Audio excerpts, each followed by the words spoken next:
We are so grateful for you, Charlene.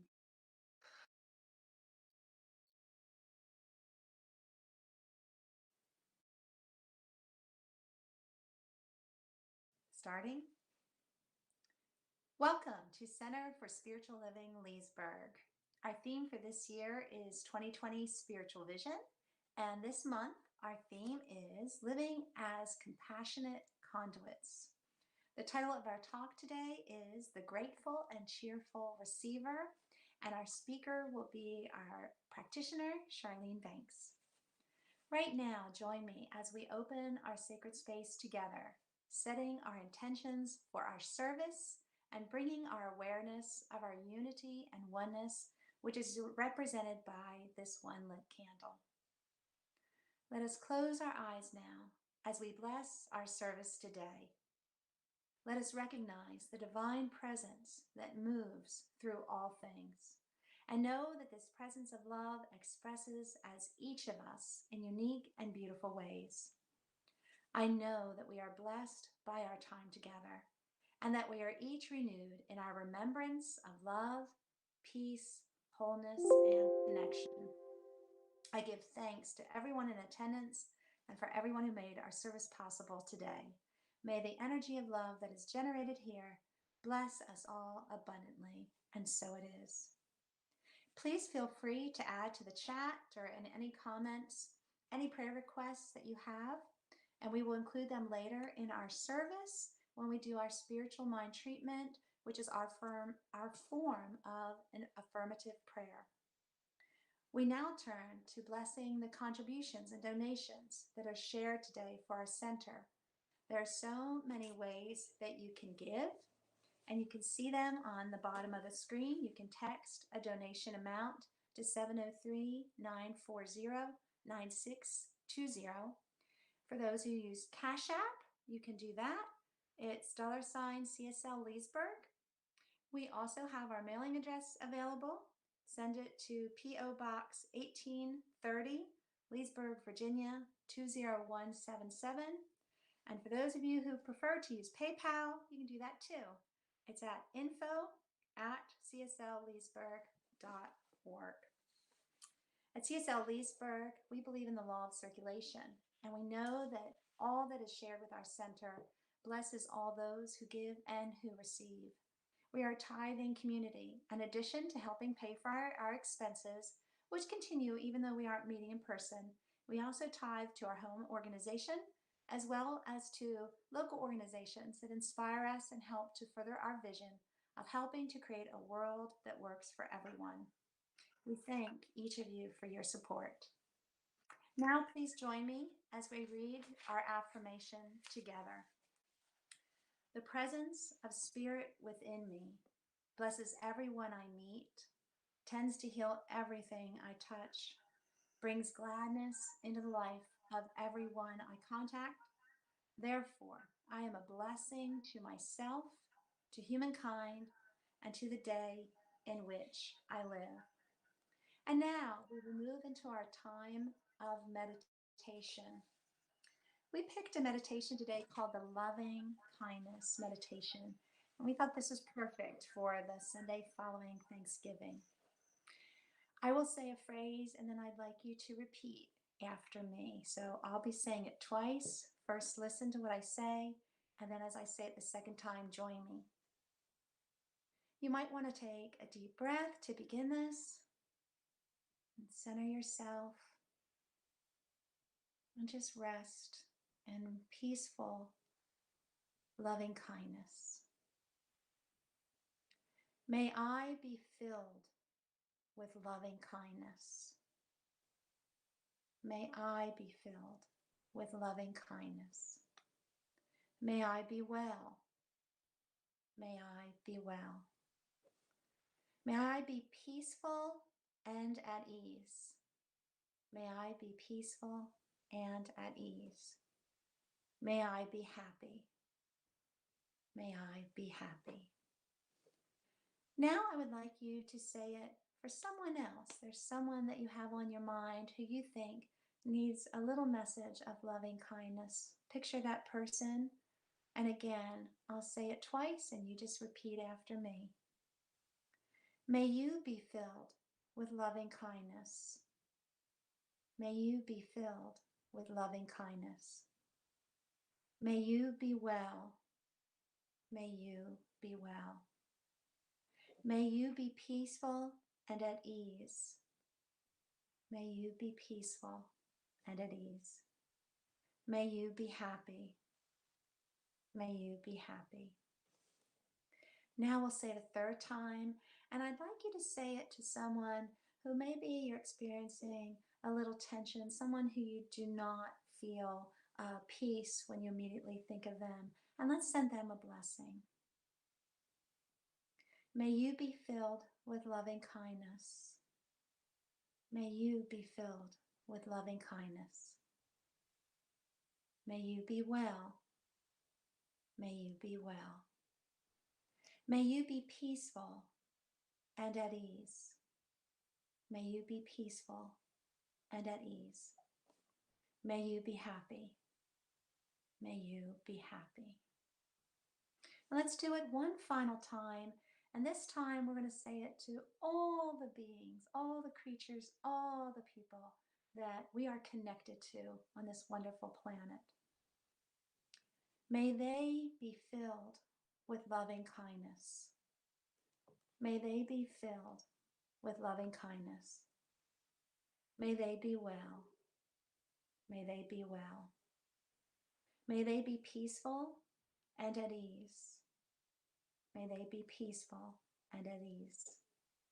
May they be happy. May they be happy. And I hope that filled you with peace and feelings of loving kindness.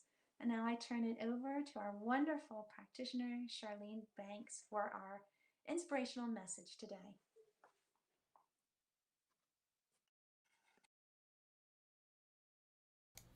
Thanks, Tamara, for all that you do. I really appreciate that loving kindness meditation.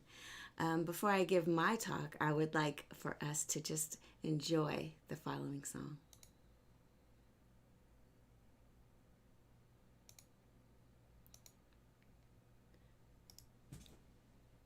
In a moment.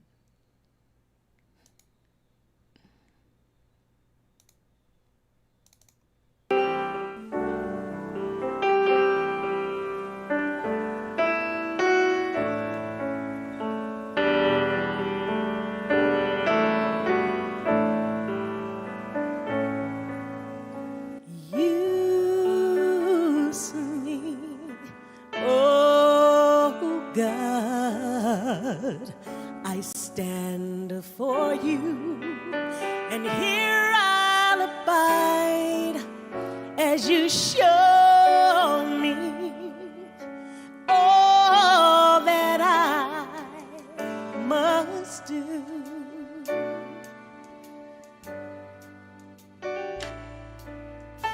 I used to think God is the sun, God is the sun, but God's so much more than the earth and the stars and all of creation.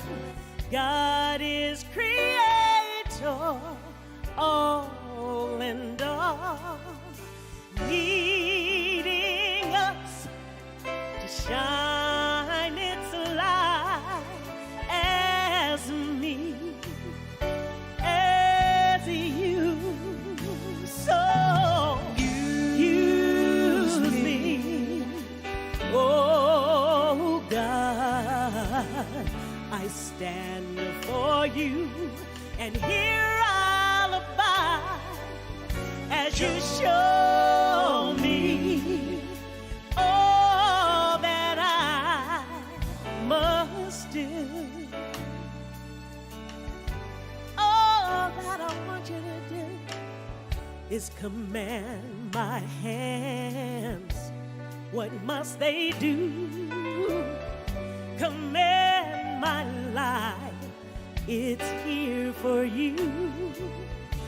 God is the love that heals all creation. God is creator, makes all things anew. And God needs us to shine its light as me, as you. So use me, oh God, I stand before you, and here I'll abide as you show me all that I must do.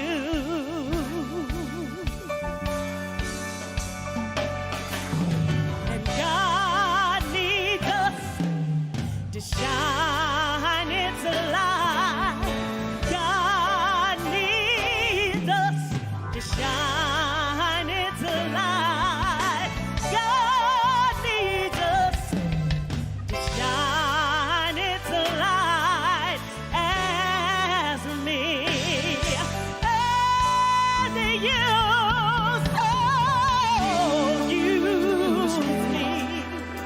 Oh God, I stand before you, and here I'll abide as you show me all that I must do.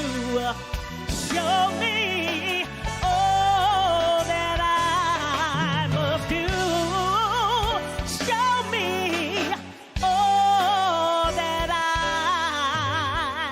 must do.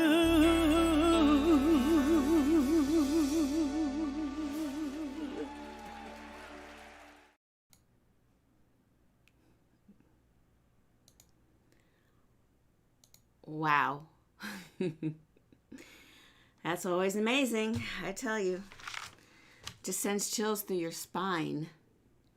So good morning and welcome to CSL Leesburg. It's so good to be alive today. The sun is out, the sky is blue.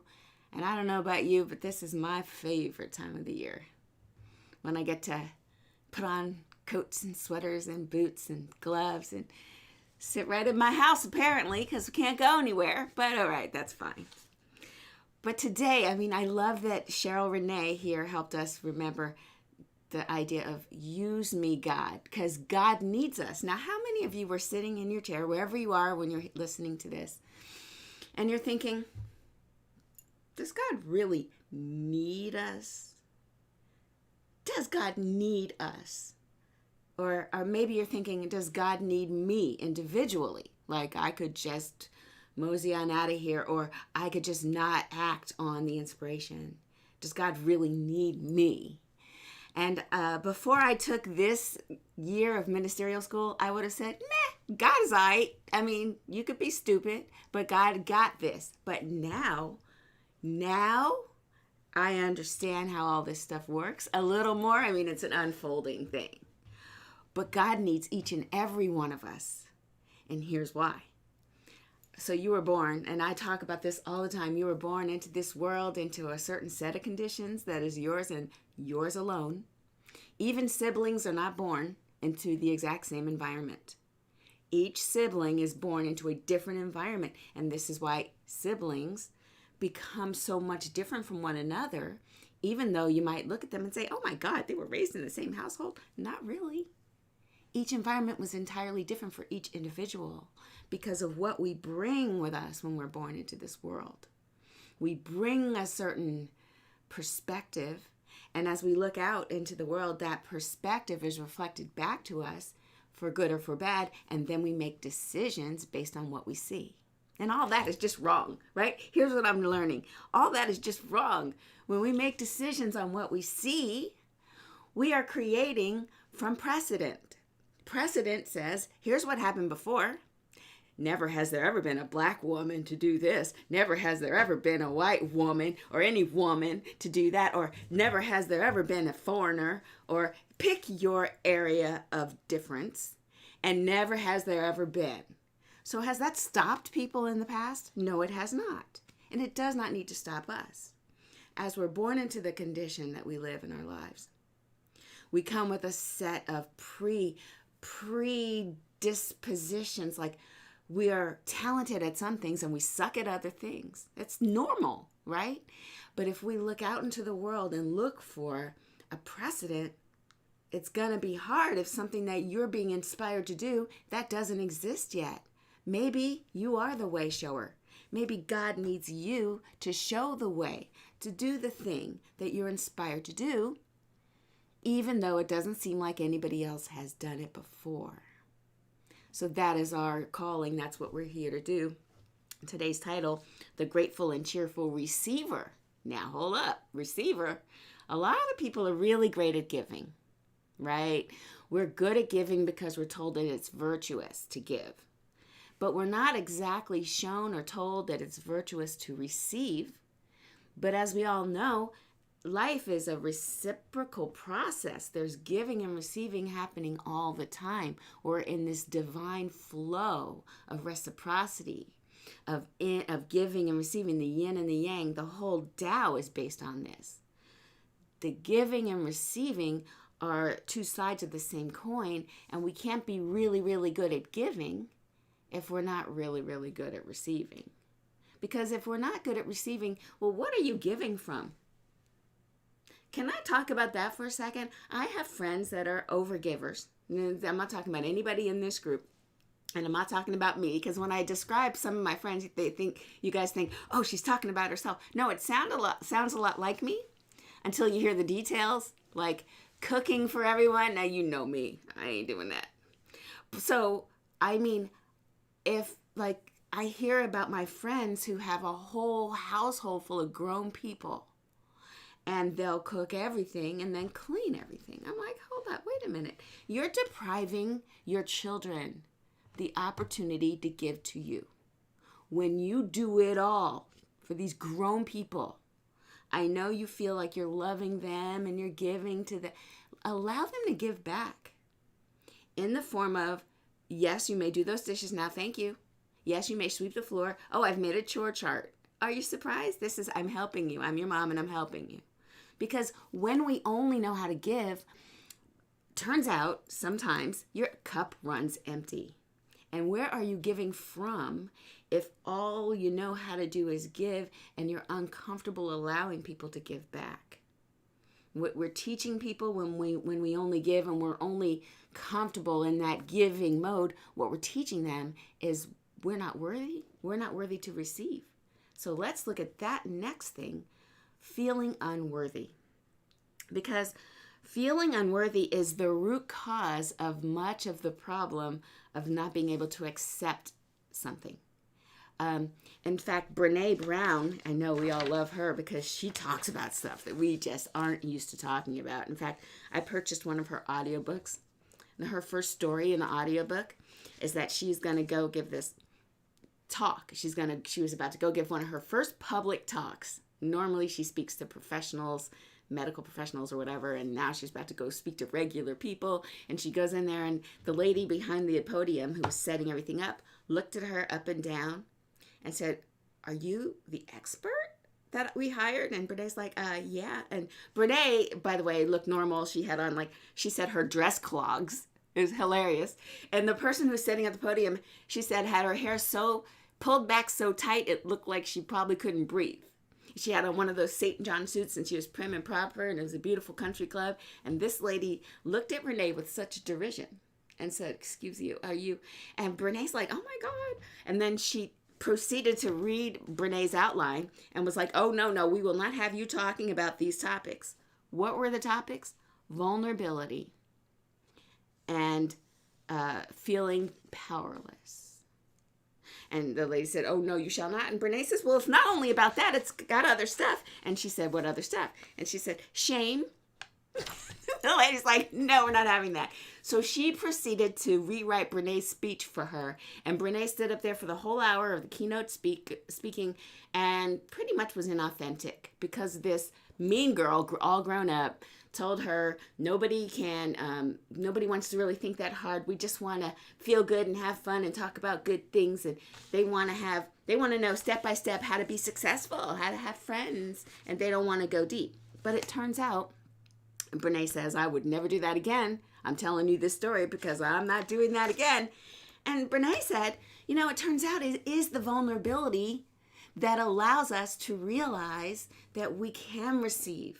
When we are in touch with our vulnerability, then we can sit still and be one. There's a quote here that I have. She is fully from this book, and I'll have to remember the name of the book. Of all of the thousands of people I've interviewed and studied over the years, looking for patterns in the data, only about 15 to 20% were folks living with their whole hearts. Folks who were really in it, all in, when it came to their relationships. So I decided I wanted to find out why. What qualities did these people have that made them so capable of both receiving and giving love? When I examined my research, I discovered that these were people who deeply believed that they were worthy of love and belonging. These folks believed this regardless of the circumstances. Unlike the majority of us who think, okay, I'm worthy of love and belonging when, in a little bit of time. Sure, when I'll be super worthy if I get promoted. Like, I'm worthy now, but only kind of worthy. I'm going to be super worthy. What's happening? I'll be super worthy if I lose 20 pounds. These folks believed that they were so lovable that they had a place in the world. And that these beliefs, these are the people who did not believe they'll be worthy when they already believed they were worthy. They believed that they were lovable now, and that they had a place in the world now, and that these beliefs translated into specific choices they made every day. This is the key. They were aware. They recognized shame, and they knew how to deal with it. They recognized vulnerability, and they were willing to feel it, rather than ignore it or numb it. So it turns out if we go into that sense of vulnerability, it turns out that's where God is. That's where the fullness of spirit is waiting for us to just realize we are not here alone. We need one another. In our 12-step groups, I know you guys know I recovered from, I guess I am still recovering from, you're forever recovering from these things. I had an eating disorder. And I would sit in those rooms with those girls who were just as vulnerable as me, and they would speak their soul, things you're not supposed to say out loud, things that are not ladylike, not proper. And they would just spill their guts, and oh my God, the vulnerability. And I melted, and in that moment I knew that I was not alone, and that these broken people, well, they're me. And I didn't have to put my shell of, I got this shell. You guys have met it. I don't like to have vulnerability around me. I get mad instead of sad. I defend. If my friends tell me that some guy is messing with them, let's roll up on him. Come on, girls. Let's do it. When we going? Right? But I'm so easy to get into that because I don't want to go to my vulnerability, because then I have to see you as God, and I have to see them as God, and I can't just hide behind anger and be mean. I won't get behind, I never was inspired to do this, but I do have my friends of another political persuasion who love to get behind strong man with his big mouth and his little words.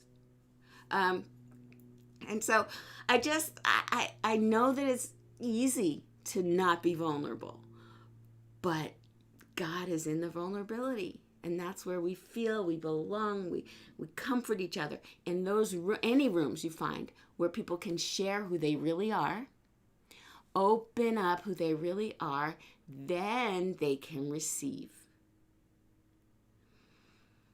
Opening, and being aware of who we really are, then we can receive. And from that receiving, we have extra. We have a cup that overfloweth, or I guess whatever the words are. And then from there we give. We give from the overflow. And then when we give from the overflow, it allows a space for us to receive. So we're in this ebb and this flow of life, and it is all balanced.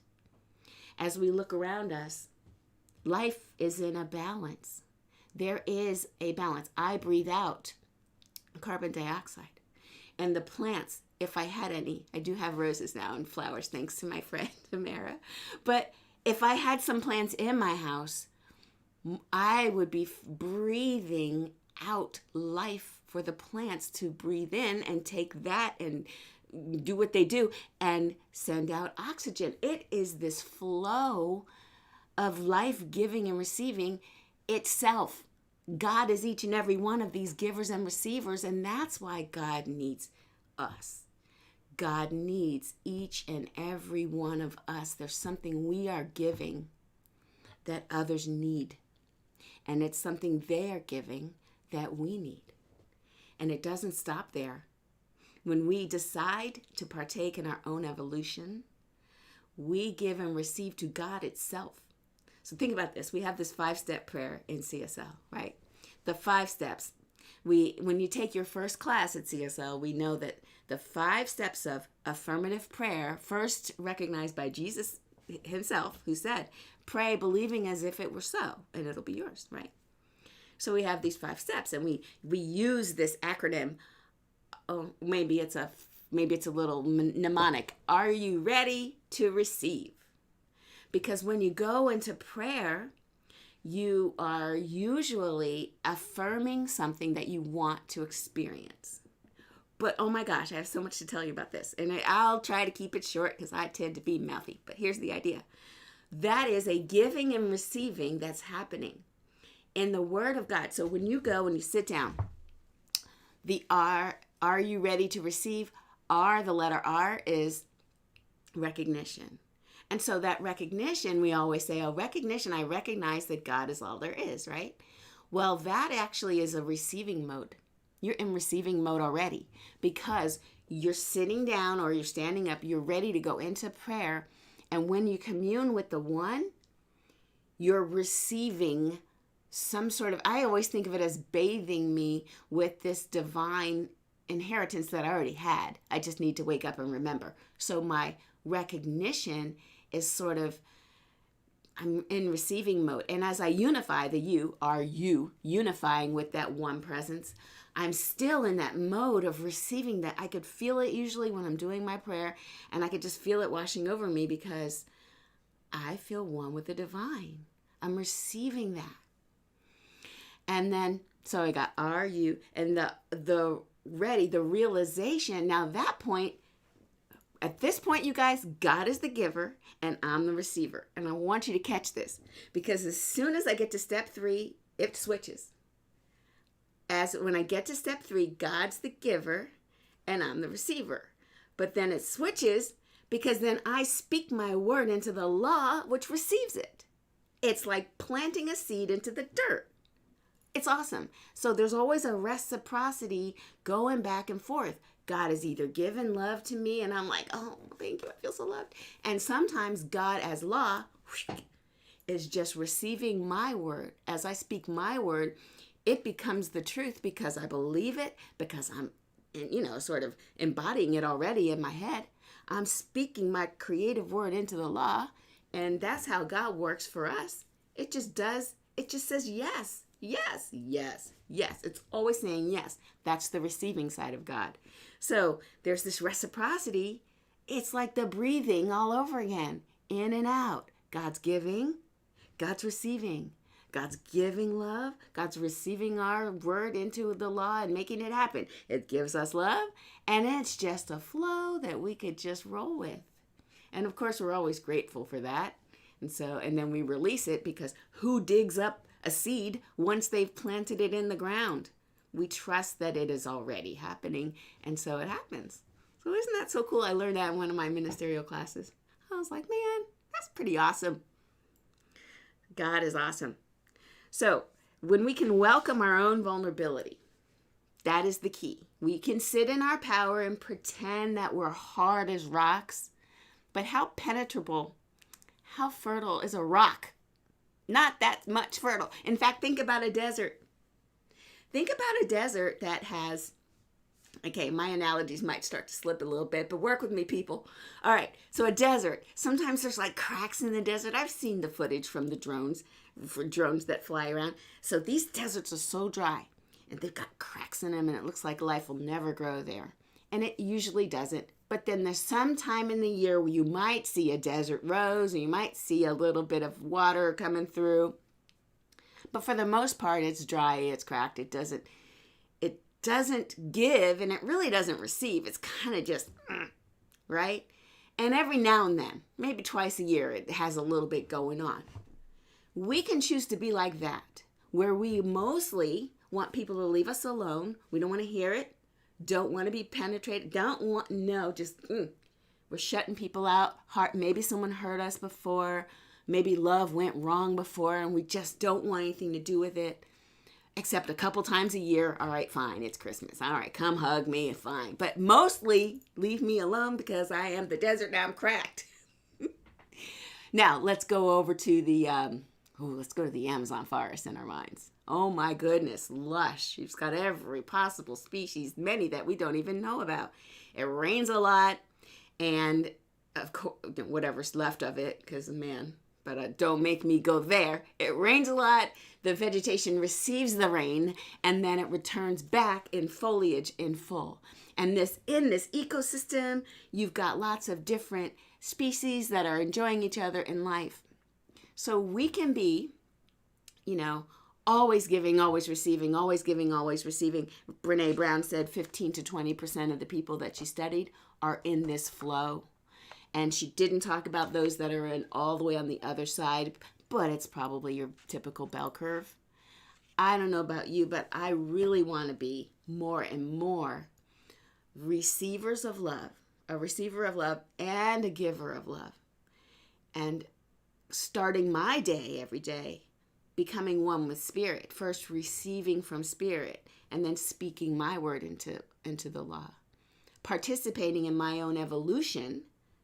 I mentioned that a little earlier because when I do go into that space, that 5-step prayer, I get to be inspired. I get to have ideas that are not bound by precedent, what came before. I get to be inspired by ideas from the divine mind, that mind, right? And yes, I can still choose to follow people who guide the way, who point the way, these way showers, these bodhisattvas, these people who have been there before, Reverend Sunday and other, even Jesus. We've got different people. I've got Reverend Michael. There's so many different people that are way showers that have sort of received their intuition and have forged a path.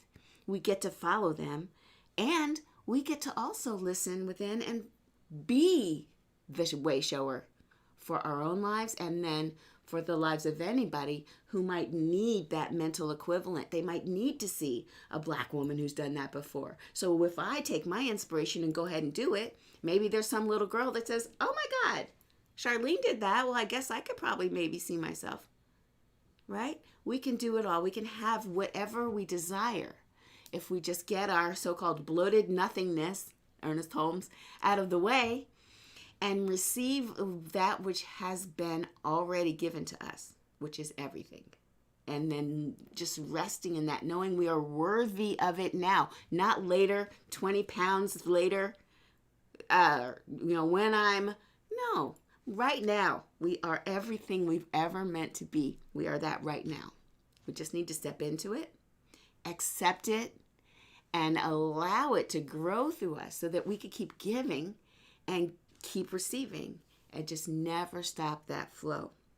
So my call to action is that when we can welcome in our own vulnerability and the vulnerability of others,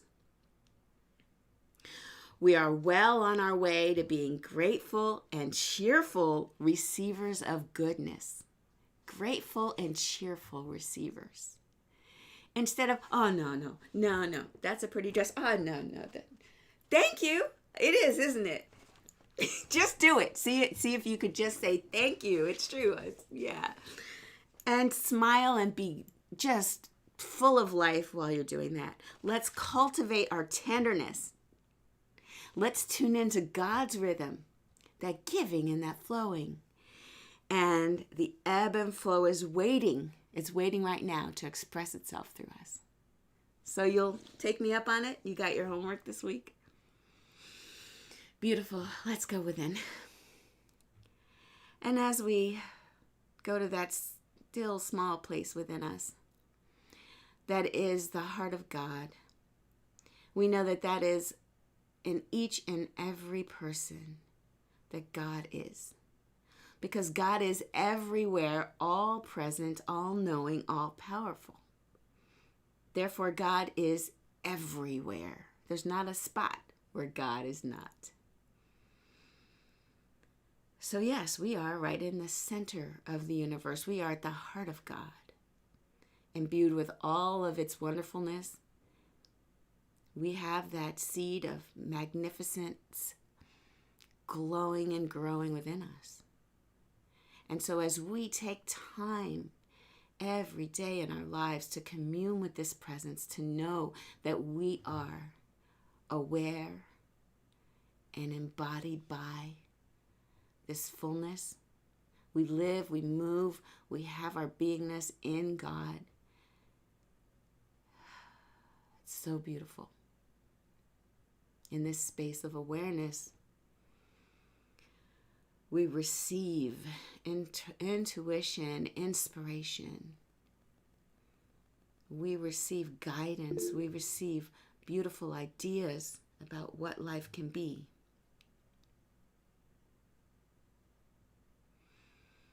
We receive all that we have already been given.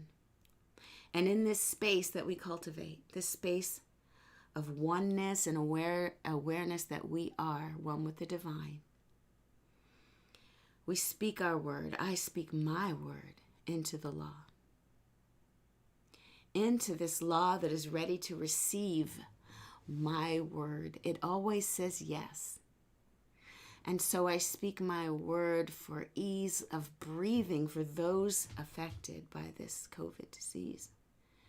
By this appearance of dis-ease, I speak my word of wholeness. That God is fully present in each and every one of us. It is acting through the doctors, through the medicine, through whatever processes are being prescribed. That health and wholeness is the order of the day.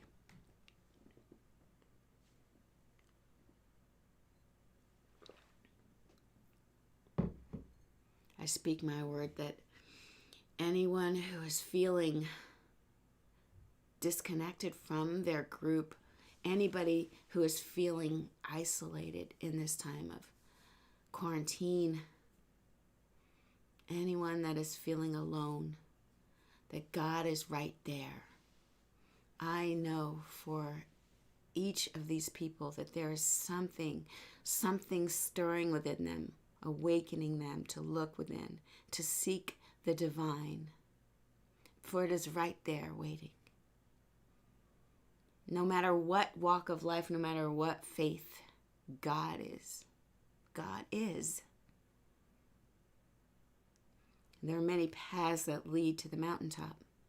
And so I know that as respecters of all faiths, I speak my word that the divine is making itself known throughout every human heart on this planet.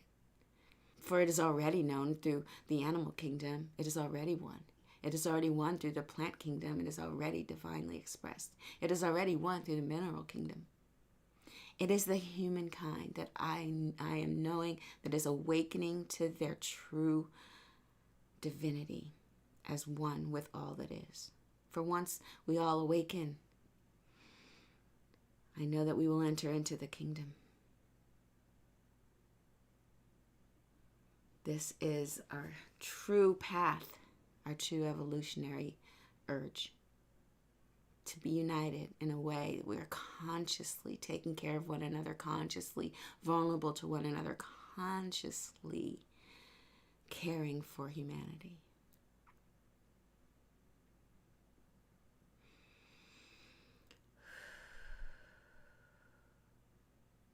I know that this vision of mine is not just mine alone. And as I see this truth simply replicating itself out, because it is the divine truth of all, anything unlike it has no strength to stand up against the light and the love of the divine. And I simply know that it is already happening. And I am so grateful that this is true. I release my word into the law, knowing that the law always says yes. And so it is. Amen. And let's have a little music, shall we?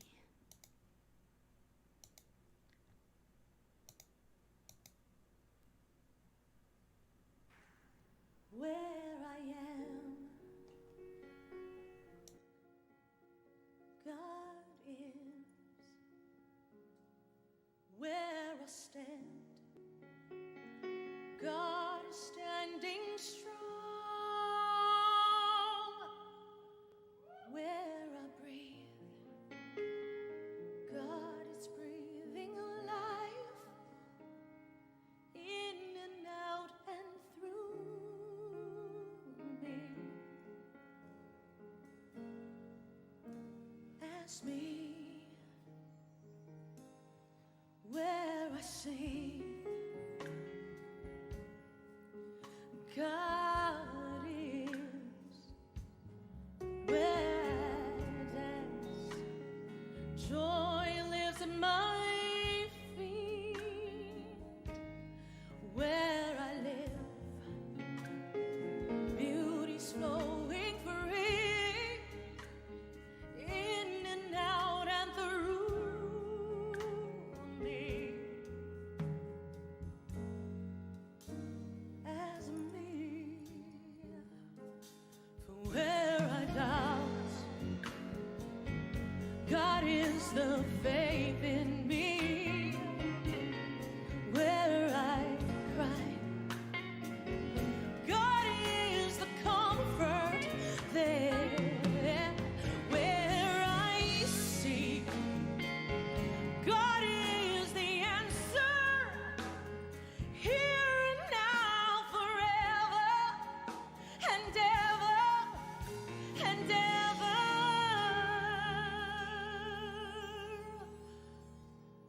Where I speak, truth is. Where I work, love is my career. And where I play, God is playing boldly, in and out and through me. As me.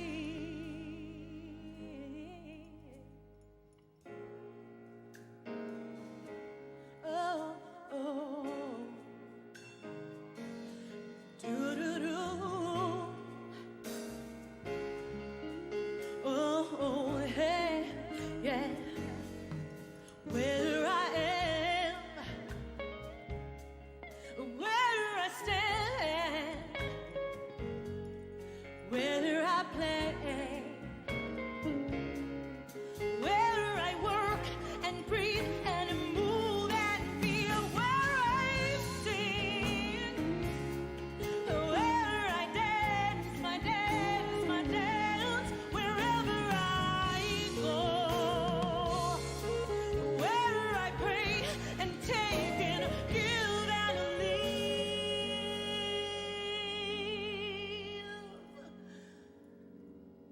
God is, life is,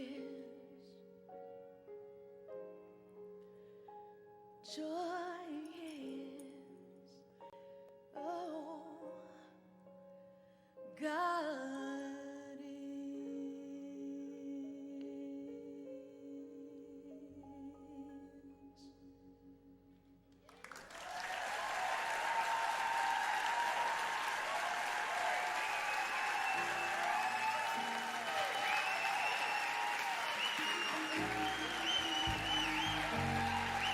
Faith Rivera.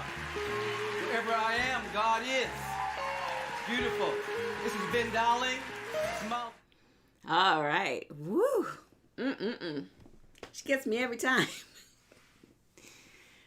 Those two are my favorite. Those two songs, like Use Me in the front and Faith Rivera in the back. I tell you what. So, this week. So, are we doing our stuff this week? I didn't hear from... Oh, Sunday has left. Maybe she's doing the Thursday at 9 a.m. I'm happy to do the dream study again on Tuesday.